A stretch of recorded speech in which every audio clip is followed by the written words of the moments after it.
రేపు సిద్దిపేట జిల్లాలో కేంద్ర హోంమంత్రి అమిత్ షా పర్యటించనున్నారు. మెదక్ ఎంపీ అభ్యర్థి రఘునందన్ రావు ఎన్నికల ప్రచార సభల్లో పాల్గొననున్నారు. అమిత్ షా సభ ఏర్పాట్లను పరిశీలించారు. మెదక్ ఎంపీ అభ్యర్థి రఘునందన్ రావు రేపు మధ్యాహ్నం 12 గంటల నుంచి 1 గంట వరకు బహిరంగ సభ ఉండనుంది.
కేంద్ర హోంశాఖ మంత్రివర్యులు గౌరవనీయులు అమిత్ షా గారు దాదాపు 15 సంవత్సరాల విరామం తర్వాత ఆ స్థాయిలో ఉన్నటువంటి ఒక నాయకుడు సిద్దిపేట పట్టణంలో భారతీయ జనతా పార్టీ ఎన్నికల శంఖారావాన్ని పూరించడానికి ఇక్కడికి వస్తూ ఉన్నారు.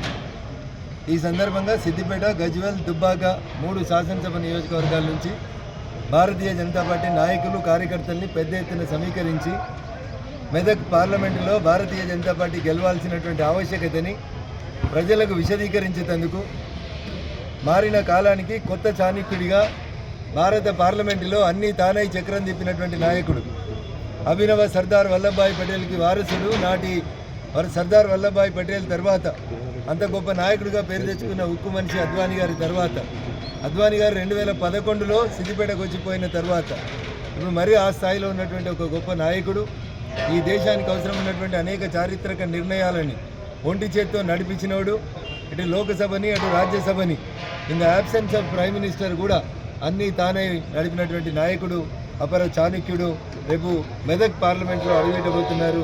సిద్దిపేట గడ్డ మీద కాలు పెట్టబోతా ఉన్నారంటే ఖచ్చితంగా ఈ పార్లమెంటుని భారతీయ జనతా పార్టీ కైవశం చేసుకోవాలనేటువంటి ఒక లక్ష్యంతో మేము పావులు గదుపుతా ఉన్నాం. ఆ దిశగా మేము సక్సెస్ అవుతామనేటువంటి సంపూర్ణమైనటువంటి విశ్వాసం మాకుంది. కార్యకర్త బంధువులందరూ ఇట్ట మధ్యాహ్నం అయినప్పటికీ ఎండలు 40 డిగ్రీలు ఉన్నప్పటికీ కూడా భారీ సంఖ్య లోపల జన సమీకరణ చేసి ఈ సభను సక్సెస్ చేసి సిద్దిపేటకి భారతీయ జనతా పార్టీ ఒక కొత్త అర్థాన్ని తీసుకొచ్చే రీతి లోపల రేపటి సభ ఉండబోతుందనేది మీ ద్వారా మేము ప్రజలందరూ కూడా అప్పీల్ చేస్తూ పెద్ద ఎత్తున సిద్దిపేట మున్సిపాలిటీ పరిధిలో ఉన్నటువంటి ప్రజలందరూ కూడా ఇదే వ్యక్తిగత ఆహ్వానంగా భావించి రావాల్సిందిగా సవినయంగా అప్పీల్ చేస్తా ఉన్నాం.